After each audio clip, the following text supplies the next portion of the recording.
So let's start clapping really loud, everyone, for the very talented Abi Sanchez.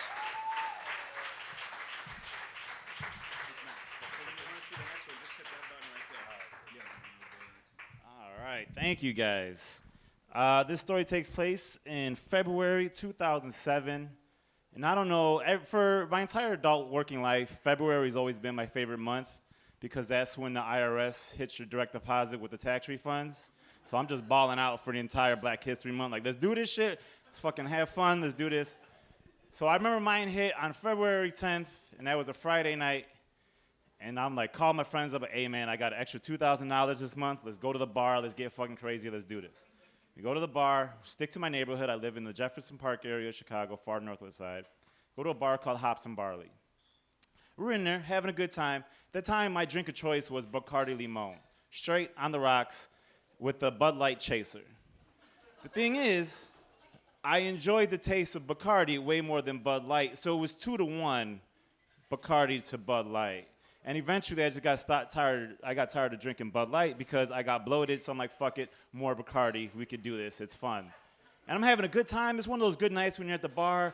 Everybody's having a good time. There's no drama. No one's talking shit. Everything is good. I had about 10 to 15 Bacardi Limons that night because, you know, $2,000. Fuck it. YOLO. Let's do this, you know? So I'm balling out and having a good time. I was talking to an Irish guy, like a straight-up, strictly Irish dude, like, with a shillelagh and everything, Irish. Like, I can understand him clearly. I was, like, that drunk. I can understand the accent. Like, this is fun. Good times. Now, night's over. We decide to leave. And I don't know if this happens to you guys, but when fresh air mixes in with you being drunk, it's Blackout City. Or it's patchy at best, because like I step outside, I'm like, I felt great. I felt sober inside in the bar. As soon as I got outside, I was like, oh, this is going to be bad news. And the thing is, I'm 5 minutes drive from my house. So I'm like, fuck it, I could drive. Let's do this. I make smart decisions. So I'm driving back, and there's a restaurant by my house. It's called Toots. It was like a very popular neighborhood. Okay, if you know Toots, it's not there no more. It was my drunk spot. I go in there 2 o'clock in the morning, order cheeseburger, fries, dip out. This time, I'm pretty sure I got charged $57 for a cheeseburger and fries because I was paying in cash all night, and I just threw it on the table. I'm like, all right, I got to go. So I go, I drive home, and I'm coming up to my neighborhood. Now, on this map, this is my house with the heart, and then that house comes into play later. Now, as you can see here, the block ends in a T intersection. So what I would do is I'd drive up, make a U-turn, boom, park in front of my house. Now, there's a stop sign here. I fell asleep around here. So I kept driving straight through the T intersection into this person's lovely house. Now, the stop sign's like right around here. There's a tree here and a light post. I field goaled that shit. So I thought, because as you can see, that's a brand new tree. Now there's bushes in the back. My car makes it all the way on their front lawn into those bushes. I don't wake up until I'm in the bushes. And I can see it like, fuck, I hit a bush. I didn't realize there was a house directly behind it or what part of the street I was on. I just knew I hit a bush. And I'm looking, and the airbag had popped out. And I was like, fuck, there goes my income tax refund because it's going to cost $1,500 to replace this airbag. And the whole time, I'm like, that's fucking sensitive because it's just a bush. I didn't hit nothing else in my brain. I'm like, this is dumb. So I get in there. I'm like, fuck, let me back the car out, throw the car in reverse, and I'm just revving the engine. It's not going nowhere. I'm like, why is my car overreacting for this bush? I don't fucking get it. What did I do? And remember, I can see my house from where I'm at. So I'm in this person's yard, and I'm just revving the engine. It's like 2 o'clock in the morning, and I get out to take a look to see what's going on, and all of a sudden, some guy comes walking up. I don't know where he was or where he came from, and he's like, hey, man, I got to call the cops. And I was like, what? You don't got to do that. It's just a fucking bush, bro. I'm going to back out. I'm going to make a U-turn. I'll be right in front of my house. No one's going to know. And he's looking at me. He's like, nah, man, I got to call the cops. I'm like, dude, you're overreacting just like my car. It's a fucking bush. So he's like, nah, I'm going to call the police. I put my arm around him. I'm patting him on the chest. I'm like, hey, man, you don't got to do that, man. We're good. I'll back it out. Look, I'll show you I can back it out. I get in the car, throw it in reverse again. He's like, fuck it, I'm calling the cops. I'm like, all right, whatever. Do what you got to do, bro. You know what I'm saying? I'll handle this shit. So the police come, and a tow truck comes immediately because they're on the scanner, so they know something bad happened. So police are talking to me. They throw me in the backseat of their car, and then I could just see the tow truck driver trying to work on my car. Now, the only thing I can remember at this time is that I just saw a news report about how tow truck drivers just show up and tow your car away, and then they hold it hostage until you pay it off. And I'm panicking, like, because I still thought I hit a bush. I don't think nothing bad is going to happen to me. I'm like, fuck this. I need to get my car. And I'm yelling at the guy in the back seat, like, yo, where the fuck you taking my car, blah, blah. And the cop's like, calm down, sir. You'll get your car back. I'm like, all right. He's like, you don't even want it. I was like, what? It's a great car. It's just a bush. Why are you acting like this? I get in the car. He runs my name. He runs my my ID, my insurance. Everything checks out. No warrants, no priors, no nothing. So he's like, where do you live? 300 feet away. I'm in the car already, in the back seat behind the gate and everything, just like getting mad because my car's about to be towed. And I'm like, and I tell him, like, all right, here's where I live. That route that you see is the route that I made him take.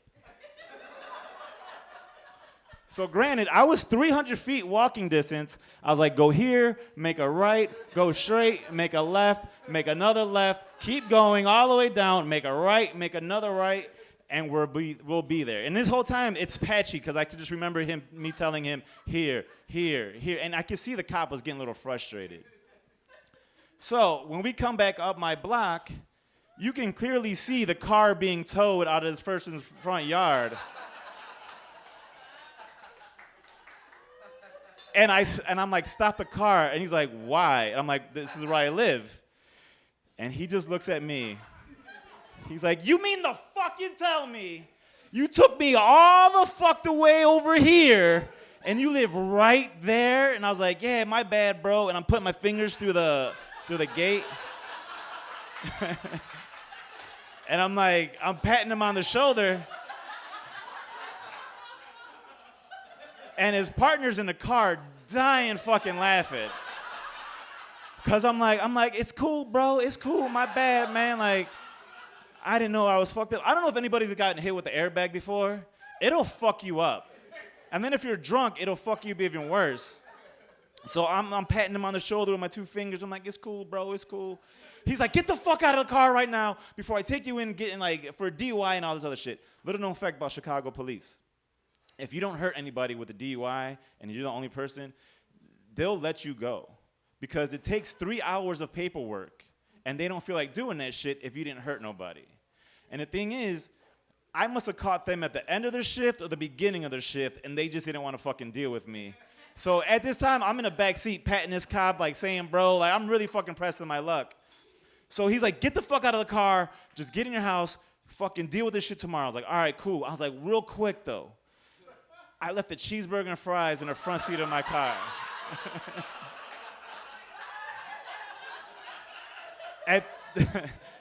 At this point, his partner fucking loses it. He's, you know, like when you laughing, but you don't want no one to see you, so you turn your head and you're just like, fucking. And the cop kind of, the one that was driving, he's like, get the fuck out. Just please get out of my car. I was like, all right, later, bro. And he handed me my driver's license, my insurance card, and an accident report. So he hands me this shit, and I'm like, all right, later, bro. Thank you. I'm like, are you sure I can't get that cheeseburger? He's like, get the fuck out. Go in your house. I was like, all right. So I'm walking back up to my house, stumbling. I don't know if anybody remembers the end of the Nothing But a G-Thang video when Snoop was just walking into his house. I stumble into my house. I was living in my mom's house, which means I was living in the basement. So I make my way downstairs, and then I just like lay in the bed, feet still on the ground, like on the floor, just passed out. Next morning, I wake up like the fucking Undertaker at WrestleMania. I just pop up like, whoa, something bad happened. And then I look, and like you do that pocket check to make sure you got everything. Like, all right, cool. Like I checked my license is there. I got my insurance card, and there's an accident report on the ground. Like I'm looking at my house. I don't see no tickets. I'm like, oh shit, I might have got away with this shit. So like I look, and then I walk up to the window, because again, I'm only 300 feet from these people's house, and I see them boarding up the window. Because apparently what I did was, there's I don't know if you can see it from there, but there's like a set of bricks where the bushes, like they decorate the bush. So I hit that and I kicked the bricks up into the window, bent the frame and everything like there. And like why there's a new tree is because I hit the old tree. So I didn't really, it wasn't a clean field goal, but I still got 3 points on that shit. So like, I clipped it with the front driver's side, so like the whole thing was just peeled back. Like it was just exposed. My whole car was dug into this person's front yard. They got a new lawn out of it. They're awesome. So I call up the tow company to see where my car is at, blah, blah, blah.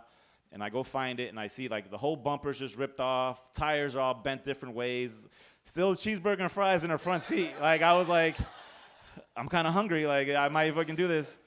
So then I called my insurance company, and I was like, hey, man, I got into a car accident, and, like, how many people were involved? And, like, it was just me. Like, what'd you do? And he's like, well, I hit a house. And the guy's like, how did you hit a house? I was like, it didn't use its turn signal. I don't know. I just didn't fucking hit the house. Like, it just kept going. So he's like, well, what happened? I was like, well, I didn't want to tell him that I was drunk, and I fell asleep, and I ran through the stop sign. I was like, there's a patch of ice right there. I hit the brakes. I skidded. I jumped the curb, and I went that far. And the guy's like, did you get a ticket? I said, nope. He's like, all right, let's write this shit up. He's like, where's your car? He goes and checks it out. A couple days pass. Now, this whole, like, I called my friends up, and there's voicemails of me saying, man, I hit a bush, but my car's overreacting right now. I'm like, do you know anybody that can fix airbags? And they're like, what the fuck are you talking about? Like, I hit a bush, bro. My car's overreacting. I don't know what to do. And it's like, well, figure that shit out tomorrow. My face is all fucked up from the airbag. I had bruises. I had bruises over here from the seatbelt because the seatbelt locks up on you to keep you safe. Thank God. Honda Accord, great car. Get one. So I call the insurance. They start to handle it. And then they take a look. Like, yeah, we're going to have to total your car out.